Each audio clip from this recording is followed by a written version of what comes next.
Hey guys, ఎలా ఉన్నారు? ఈ మధ్య కాలంలో నా పేరు కంటే హిందూ ముస్లిం అనే పేర్లే ఎక్కువగా వింటున్నాను.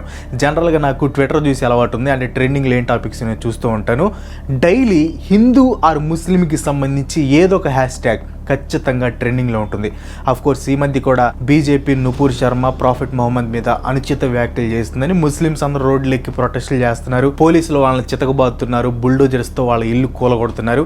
ఓకే, ఇదంతా డిఫరెంట్ ఇష్యూ. అంటే ఈ వీడియోలో నేను మాట్లాడేది నూపూర్ శర్మ ఇన్సిడెంట్ గురించి కాదు. అసలు ఈ హిందూ ముస్లిం గొడవలు కంటిన్యూస్గా జరగటానికి రీజన్ ఏంటి, దాని వెనక ఉన్న అజెండా ఏంటి? మీరు ఒకసారి రీకాల్ చేసుకుంటే ఈ సంవత్సరంలోనే ఆంధ్ర, తెలంగాణ, కర్ణాటక, ఢిల్లీ, రాజస్థాన్, మధ్యప్రదేశ్, ఉత్తరాఖండ్, గుజరాత్, ఉత్తరప్రదేశ్ ఇలా చాలా రాష్ట్రాల్లో ఈ మత ఘర్షణలు జరిగాయి.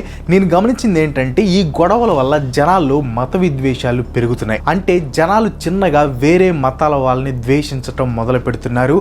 దీన్ని రిలీజియస్ హేట్రెడ్ అంటారు. నేషనల్ క్రైమ్ రికార్డ్స్ బ్యూరో ఇచ్చిన రిపోర్ట్స్ ప్రకారం 2014 నుంచి 2020 మధ్యలో 5000 కమ్యూనల్ రియోట్స్ అంటే మత ఘర్షణలు రిపోర్ట్ అయ్యాయి. మినిస్ట్రీ ఆఫ్ హోమ్ అఫైర్స్ ప్రకారం కేవలం 2012-2013 మధ్యలోనే 1491 కేసులు రిజిస్టర్ అయ్యాయి రిలేటెడ్ టు కమ్యూనల్ రియోట్స్. ఓవరాల్గా చూసుకుంటే లాస్ట్ 10 సంవత్సరాల్లో 7000కు పైగా కమ్యూనల్ రియోట్స్ జరిగాయి.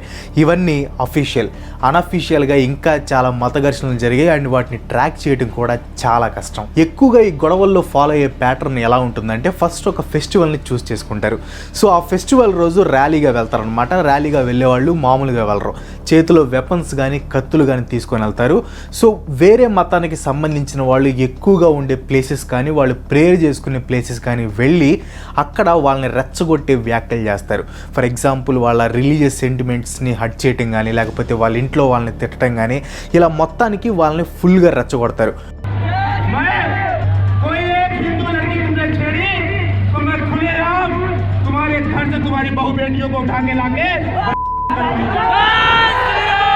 వాళ్ళు రెచ్చిపోయేదాకా రెచ్చగొడతారు. సో వన్స్ వాళ్ళు రెచ్చిపోయి రాళ్ళు వేయటం మొదలు పెడతారు, ఇంకా జాబ్ డన్. ఇంకా ఈ హేట్ మాంగర్స్ కానీ ఆ మతానికి సంబంధించి మతోన్మాదులు ఎవరైతే ఉన్నారో వాళ్ళు బయటకు వచ్చి స్పీచ్లు ఇవ్వటం మొదలు పెడతారు. చూసారా, మన పండగ రోజే మనం పండగ చేసుకోవడానికి లేదు, ర్యాలీ చేసుకోవడానికి వెళ్తే వాళ్ళు రాళ్ళు పెట్టి కొడుతున్నారు, మన దేశంలో ఉంటూ మనల్నే కొడుతున్నారు అని వాళ్ళు హేట్ స్పీచ్లు ఇస్తారనమాట. సో దీంతో మామూలుగా ఉన్న జనాలు రెచ్చిపోతారు. గైస్, ఇక్కడ నేను హిందూస్ రెచ్చగొడతారు, ముస్లిమ్స్ రాళ్ళేస్తారు అని చెప్పట్లేదు. ఈ కేటగిరీలో ఇద్దరు ఉంటారు, వాళ్ళు ఇక్కడ ఉండొచ్చు, వీళ్ళు అక్కడ ఉండొచ్చు, వైస్ వర్సా అనమాట. మీకు బాగా అర్థం అవడానికి ఒక ఎగ్జాంపుల్ చెప్తాను. ఫర్ ఎగ్జాంపుల్, హిందూస్ ర్యాలీస్ చేస్తా వెళ్తున్నాను అనుకోండి, ముస్లిమ్స్ రాళ్ళు వేస్తాను అనుకోండి. ఇప్పుడు హేట్ మాంగర్స్ బయటకు వచ్చి స్పీచ్లు ఇవ్వటం మొదలు పెడతారు, రెచ్చగొట్టడం మొదలు పెడతారు. సో వీళ్ళ వల్ల ఏం జరుగుతుందంటే ఎక్కడో ఒక దగ్గర ఉన్న అమాయక హిందూ సహోదరుడు, అసలు వీళ్ళు రాళ్ళు ఎందుకు వేసారో తెలియదు, వాళ్ళు వెళ్ళి ప్రవోక్ చేశారన్న విషయం తెలియదు. సో అతనికి ఏం తెలియదు, అతనికి తెలిసింది ఏంటంటే హిందూస్ ర్యాలీస్ చేస్తుంటే ముస్లిమ్స్ రాళ్లతో కొట్టారు. అదేంటి, మన హిందూ దేశంలో మన హిందూ పండగకి మన హిందువులు ర్యాలీ చేస్తే ముస్లిమ్స్ అడ్డుకుంటున్నారా, ఏందిది, మన దేశం ఏమైపోతుంది అని ముస్లిమ్స్ మీద అతనికి ద్వేషం పెరిగిపోతుంది. అప్పటి వరకు తన ఫ్రెండ్ అయిన సలీం సడన్ గా సాలేగాడైపోతాడు. ఇలా చిన్న చిన్నగా ప్రశాంతంగా బ్రతుకుతున్న జనాల మధ్య మత విద్వేషాలు తీసుకురావటమే ఈ రిలీజియస్ రియోట్స్ యొక్క మెయిన్ ఎజెండా. మరి ఇదంతా ఎవరు చేస్తున్నారు, ఎందుకు చేస్తున్నారు, దీనికి సొల్యూషన్ ఏంటి? వెల్, ఈ క్వశ్చన్కి ఆన్సర్ మనం కొత్తగా కనిపెట్టాల్సిన పని లేదు. ఆల్రెడీ 100 సంవత్సరాల క్రితమే ఒక గొప్ప వ్యక్తి దీనికి సొల్యూషన్ చెప్పారు. ఆయన ఎవరో కాదు, great Indian freedom fighter Bhagat Singh గారు. 1928లో కృతి మ్యాగజైన్లో కమ్యూనల్ రియోట్స్ అండ్ దేర్ సొల్యూషన్స్ అని ఒక ఆర్టికల్ రాశారు. ఈ ఇష్యూ మీద డీటెయిల్డ్ అనాలిసిస్ ఇచ్చారు. షాకింగ్ ఏంటంటే ఈ ప్రాబ్లం అప్పటి నుంచి ఉంది, ఇప్పటికీ ఉంది, ఏం మార్పు లేదు. భగత్ సింగ్ ఏం చెప్పారంటే the condition of India has now become pathetic. The followers of one religion have become bitter enemies of the followers of the other religion. The enmity between the people of religious groups have increased so much so that to belong to one particular religion is reason enough for becoming enemy of the other religion. Simple గా చెప్పాలంటే వేరే మతం వాళ్ళని శత్రువులుగా చూస్తున్నారు అని చెప్పారు. ఈ ఆర్టికల్లో 4 రీజన్స్ గురించి చెప్పారు. First one, people mind set. దీనికి ఆ టైంలో లాహోర్ లో జరిగిన ఇన్సిడెంట్ ని ఎగ్జాంపుల్ గా తీసుకున్నారు. ఈ గొడవల్లో అన్ని మతాలకు సంబంధించిన వాళ్ళు ఉన్నారు, అమాయకులు చనిపోయారు. అన్ని మతాలకి సంబంధించిన వాళ్ళు చనిపోయారు. అండ్ మోస్ట్ ఇంపార్టెంట్ పాయింట్ ఏంటంటే వాళ్ళు అమాయకులు. ఇన్ఫ్యాక్ట్ చనిపోయిన వాళ్ళల్లో క్రిమినల్స్ ఎవ్వరూ లేరు. సరే, ఏదైనా తప్పు చేస్తే చంపేశారా అంటే అది కూడా కాదు. జస్ట్ వేరే మతం వాడైతే చాలు చంపటమే. ఇక్కడ మెయిన్ పాయింట్ ఏంటంటే, అప్పుడు గొడవ చేసే వాళ్ళ మైండ్ సెట్ ఎలా ఉందంటే, నిన్ను చంపాలంటే పెద్ద రీజన్స్ ఏమీ అవసరం లేదు, నా మతం కాకపోతే చాలు ఫస్ట్. నెక్స్ట్ పాయింట్ చూడండి, మన ఫ్యూచర్ని ఎలా ప్రిడిక్ట్ చేశారో. Today India's future seems extremely bleak. India భవిష్యత్తు చాలా విషాదకరంగా ఉండబోతుంది అని అప్పుడే జోషిన్ చెప్పారు, అండ్ హీఈస్ రైట్. నెక్స్ట్, ఆధిపత్యం చూపించడానికి వాళ్ళు ఏం చేశారంటే రాడ్లు, కర్రలు, కత్తులు తీసుకున్నారు. వేరే మతం వాడు కనిపిస్తే చాలు కోపం తట్టుకోలేక వేసేయడమే. భగత్ సింగ్ గారు ఇంకో మాట ఏం చెప్పారంటే, మన దేశంలో మతాల పరంగా జనాల మనోభావాలు ఊరకే దెబ్బతింటాయి, చిన్నదానికి కూడా హర్ట్ అయిపోతారు. కనీసం జంతువుల కంటే మనుషుల్ని కొంచెం ఎక్కువ ఇంపార్టెన్స్తో చూడాలి అని చెప్పారు. జంతువు కోసం మనిషి తలని తీసేవాళ్ళు ఉన్నారు మన దేశంలో. మూఢ విశ్వాసాలు, మతోన్మాదం దేశ అభివృద్ధికి ఎలా అడ్డం ఉన్నాయో చెప్పారు. ఈ ఆర్టికల్ థర్డ్ పాయింట్ లో మతపరమైన పొలిటీషియన్స్ ని బ్లేమ్ చేశారు భగత్ సింగ్ గారు. పబ్లిక్ గా వచ్చి హేట్ స్పీచ్లు ఇవ్వటం, రెచ్చగొట్టడం, ఇలా గొడవలకి పునాదులు వేయటం. ఆ టైంలో సిన్సియర్ లీడర్స్ ఉన్నా కానీ వాళ్ళు సిగ్గుతో తలదించుకోవడం తప్ప ఏం చేయలేకపోయారు. ఇదంతా రియాలిటీ, నేను కల్పించి చెప్పేది కాదు. అప్పుడు భగత్ సింగ్ గారు అప్పటి పరిస్థితులను చూసి చెప్పారు, కానీ బ్యాడ్ లక్ అవే ఇంకా కంటిన్యూ అవుతున్నాయి. మతోన్మాద రాజకీయ నాయకులు అప్పుడు ఉన్నారు, ఇప్పుడు ఇంకా పెరిగిపోయారు. ఫైనల్ గా ఫోర్త్ పాయింట్ లో భగత్ సింగ్ మీడియాని బ్లేమ్ చేశారు. జర్నలిజం అనేది ఒక రెస్పెక్టబుల్ జాబ్, బట్ ఇప్పుడు ఎలా తయారైందో అందరికీ తెలుసు. మా మీడియాలో ఇంతే అని ప్రస్తుతం ఉన్న మీడియా గురించి ఒక వీడియో చేశాను. ఇన్ కేసు మీరు మిస్ అయితే దానికి సంబంధించిన లింక్ కింద డిస్క్రిప్షన్ లో ఉంటాయి, చూడడానికి ట్రై చేయండి. మీడియా వాళ్ళే పబ్లిక్ గా ఒక కమ్యూనిటీని టార్గెట్ చేసి పెద్ద పెద్ద లైన్స్ తో హెడ్ లైన్స్ వేస్తే ఇంకా కామన్ పీపుల్ ఏం చేస్తారు? మీడియాలో ప్రింట్ అయిన స్టోరీస్ వల్ల, హెడ్ లైన్స్ వల్ల కూడా మత ఘర్షణలు వచ్చిన సందర్భాలు చాలా ఉన్నాయి. ఈ రోజుల్లో మన మీడియాలు ఈ పాత్రని బాగా పోషిస్తున్నాయి. ఒక పార్టీకి కొమ్ము కాయటం, వేరే వాళ్ళ మీద విషయం కక్కటం. అంతెందుకు, మన నుపూర్ శర్మ ఇష్యూ రావడానికి కూడా మెయిన్ రీజన్ ఎవరు? న్యూస్ వాళ్లే. నుపూర్ శర్మ ఆ స్టేట్మెంట్స్ పాస్ చేయక ముందు ఆ న్యూస్ యాంకర్ శివలింగాన్ని వేరే వాళ్ళు ఫౌంటైన్ అంటున్నారు, అదంటున్నారు, ఇదంటున్నారు, ఎక్కిరిస్తున్నారు అని రెచ్చగొట్టింది. ఆమె రెచ్చగొట్టిన తర్వాతే నుపూర్ శర్మ ఆ స్టేట్మెంట్స్ ని పాస్ చేసింది.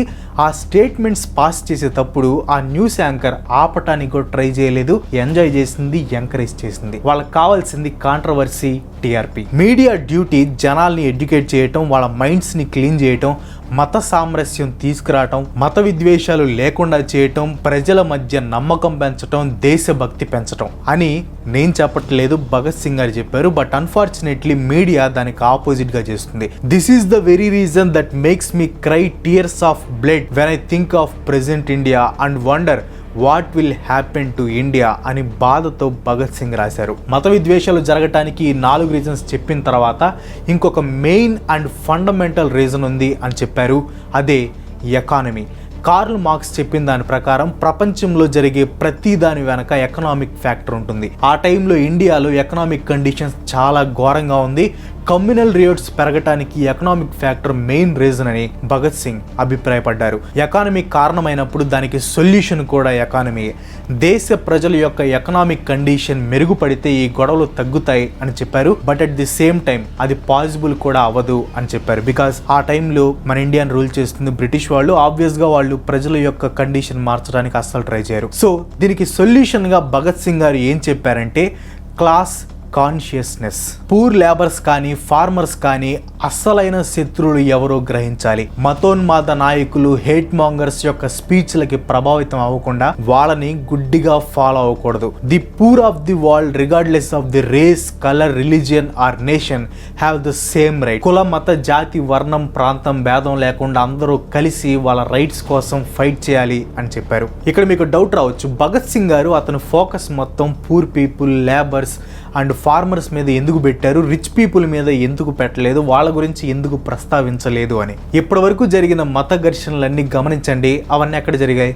జూబ్లీ హిల్స్, బాద్రా ఇలాంటి రిచ్ లొకాలిటీస్లో జరిగాయా?